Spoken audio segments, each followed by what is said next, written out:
पृथ्वी पर जन्म लेने वाला प्रत्येक मनुष्य ईश्वर के रूप में ही जन्म लेता है। पुत्री के जन्म लेने पर उसे लक्ष्मी और पुत्र के जन्म लेने पर उसे गणेश का आगमन कहा जाता है। जब यहाँ सभी ईश्वर के रूप में जन्म ले रहे हैं तब तो धरती को देवलोक होना चाहिए, लेकिन यहाँ जिस स्तर पर अपराध और अराजकता फैली है उसे देखकर यह धारणा गलत लगती है। दरअसल हर काल में देवी प्रवृत्ति और असुर प्रवृत्ति की अपनी अपनी सत्ता रही है। अच्छाई बुराई का भाव एक सिक्के के दो पहलुओं की तरह होता है। जन्म के बाद शिशु घर परिवार आस पड़ोस और समाज से सीखता है। गर्भ काल से ही उस पर बाह्य वातावरण का प्रभाव पड़ने लगता है। अभिमन्यु को चक्रव्यूह का ज्ञान गर्भ अवस्था में ही मिल गया था। एक बोध कथा है कि किसी चित्रकार को भगवान का चित्र बनाने का मन हुआ तो वह जगह जगह भगवान को ढूंढ रहा था। अचानक उसकी नजर एक बच्चे पर पड़ी।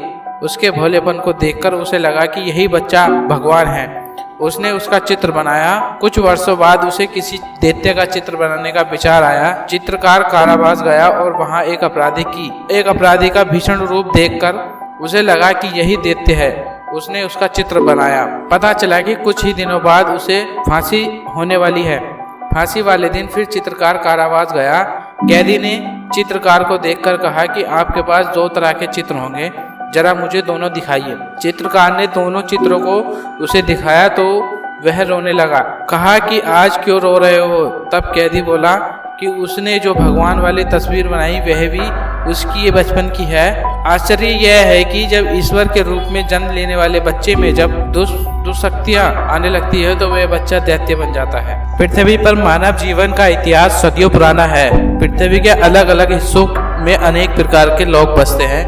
अपने आसपास के जीवन, अपने पूर्वजों के दिए हुए संस्कार और अपने अनुभव के आधार पर खुद का धार्मिक और सामाजिक आचरण पथ चुनना मानव का स्वभाव है। यह आसुरी शक्तियाँ ही हमारे जीवन की प्रगति और मुक्ति के मार्ग में बाधक है। यह हमारी चेतना को किसी न किसी चक्र पर भटकाए रखती है। हमें इस असुरी शक्तियों का नाश और भीतर की दिव्य शक्ति की पहचान कर उन्हें जागृत करना चाहिए।